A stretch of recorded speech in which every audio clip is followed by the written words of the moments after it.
قوما سلام. سلام. خوب هستید و خیرت. ببخشید من از رسانه‌های ویدیوشون میگیرم به اجازه. این چی یک سوال داشتم، این چی مربوط کجای سه اوله؟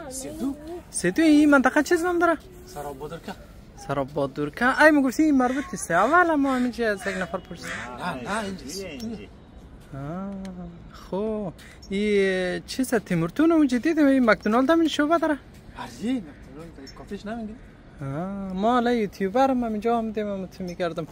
یک دو تا نواشنا دارم اینجا، خانه امزو کی آجی ربزو و آجی محمدلی، ما رو میشناسید؟ آره خانهش بالاتره.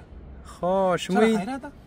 اونا از آشناهای من همونطور آمدم اینجا، یک گذر ما شد گفتم یک دفعه خانه از هم دور بخورم.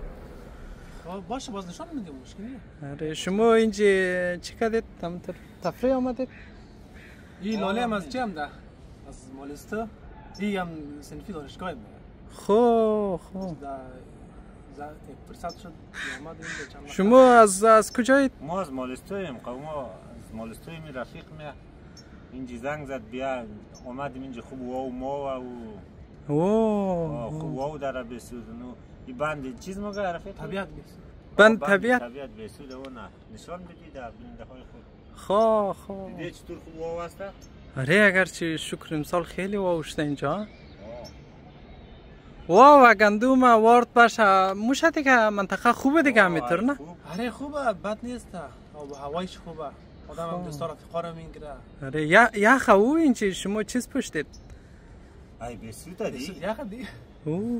خوب. آره اینجا گندم مندم وارد مردم نزیمی پرام نمیدونم. خوب. کچالو زیاد هست اینجا. این مکدونالد نه اینجی از وقت شو بعدش؟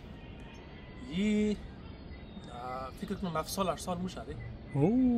خوبه دیگه، خوبه. خوبه قوما ما مزاحم نمیشم. خوش آمدی اونجا، اگر بکار بودی خد از ما او طرف و میدان فوتبال اونجا توپ بازی می‌کنیم ما. امیالی بعد از توپ یا پیش؟ نه بعد توپ موری اونجا توپ بازی دو. معمولا دمشام بازی می‌کنیم. خب فوتبال هم هست تنها توپ چی بازی؟ فوتبال دیگه. ما والیبال منظورم بود. والیبال هم هست. خوب. فوتبال بی توپ میشه؟ آره راست میگه. اگرچه ما یکم گیجم شدیم اینجا نوامدیم. سه دو نم دادم، ما خیلی دیر میشد. سه اول اینجا هم دادم، اینجا نم دادم.